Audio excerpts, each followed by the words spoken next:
Milioane de ani de evoluție au transformat creierul nostru într-unul din cele mai necunoscute lucruri existente și în ciuda anilor de investigații sau zecilor de studii efectuate, încă suntem departe de a afla ceea ce se întâmplă cu adevărat cu psihicul nostru în anumite situații.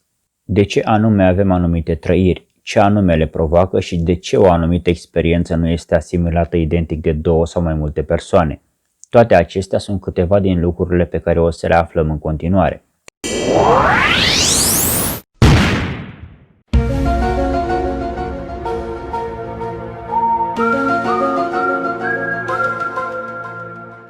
Unul dintre cele mai memorabile momente din Matrix ar putea fi ceva realizabil, și anume partea unde Neo observă cum timpul se dilată.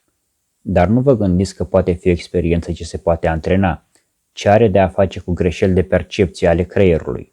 Într-o dimineață, Simon Baker, un american de 40 de ani, s-a trezit cu dureri intense de cap. S-a dus la duș crezând că acest lucru va ameliora durerea, dar totuși a fost în van. Durerea se intensifica până în punctul în care putea să vadă picăturile de apă cum cad, timpul părând a se opri în loc pentru câteva secunde. Ce s-a întâmplat de fapt? Simon a suferit un anevrism în acea dimineață și, într-un fel sau altul, acest incident a schimbat percepția sa asupra timpului. Cazuri asemănătoare au fost prezentate de persoane ce suferă de epilepsie sau accidente cerebrale. Nu se știe exact de ce, dar există o parte a creierului ce poate percepe timpul de o formă extrem de lentă. A nu se confunda cu momentele în care ești la muncă sau la școală și orele ți se par că sunt infinite. Acolo nu este vorba despre fenomene paranormale, ci doar despre lipsa interesului acordat sarcinii în sine.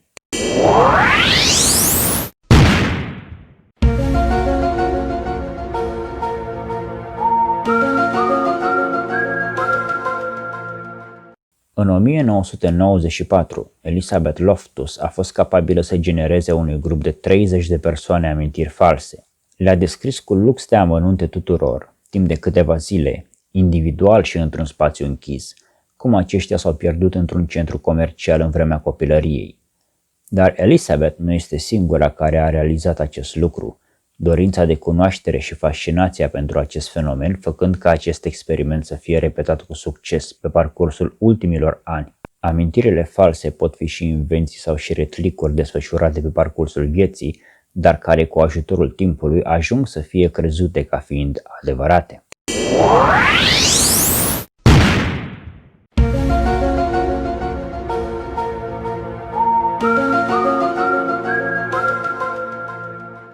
În 2016 a apărut o modă extrem de bizară și anume aceea că foarte multe persoane au început să își construiască acasă aparate ce ofereau șocuri electrice creierului. Pare stupid și periculos, într-adevăr, dar pornim de la premiza veridică științific cum că electricitatea te face fericit.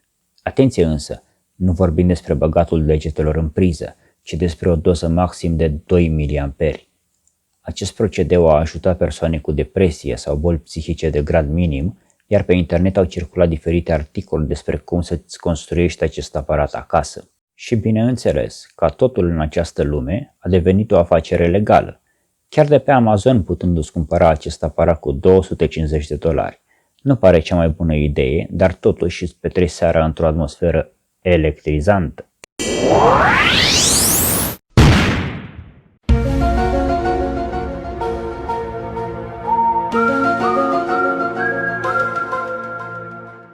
Este bine cunoscut că ceea ce ne definește ca persoană, ceea ce ne modelează comportamentul și implicit trăirile sunt experiențele pe care le trăim pe parcursul vieții. Doar complexitatea psihicului face ca și visele, fanteziile sau detalii minore cum ar fi un film, o melodie sau meme de pe pagina mea de Instagram să afecteze sentimentele pe o perioadă îndelungată. În 2008, Naomi Jacobs, de 32 de ani, a avut parte de o experiență incredibilă.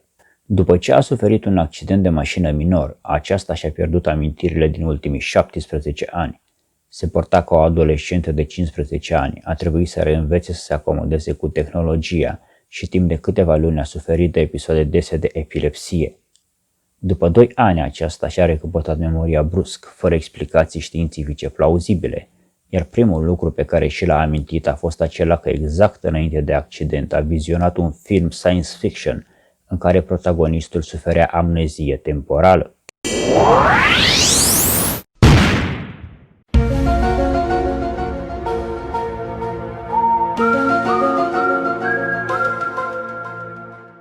Sinestesia este capacitatea de a simți lucrurile într-un mod diferit, cum ar fi savurarea culorilor sau vizualizarea tonurilor muzicale. Însă aceasta este o practică ce poate fi învățată. Un studiu în 2016 demonstră că oricine poate să atribuie senzații lucrurilor intangibile, incolore sau inodore. Principalul factor ce ajută la definirea acestor similitudini sunt jucăriile colorate, spre exemplu alfabetul de la Fisher-Price, unde fiecarei litere este atribuită o culoare. Asta înseamnă că inconștient, pe tot parcursul vieții, o să facem uz de memoria vizuală sau auditivă și o să asociem lucrurile factibile cu cele memorate involuntar.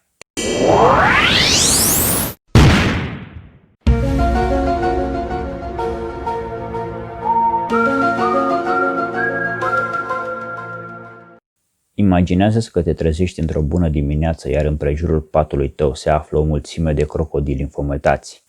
Prima senzație pe care o ai este cea de teamă, în timp ce inima este gata să sară din piept, nu-i așa? Ei bine, conform teoriei emoțiilor, corpul tău este cel ce reacționează primul, urmat de partea emoțională. Totul datorită creierului, care pompează sânge către trup pentru a-i oferi energie în cazul unui atac sau pericol iminent. Abia după vin trăirile. Concret vorbind, situându-ne pe plan mioritic, imaginează-ți că ești pe o alie pustie, iar un grup de cheluți se apropie de tine. Primul lucru pe care îl simți este adrenalina și necesitatea de a riposta, frica devenind un factor secundar.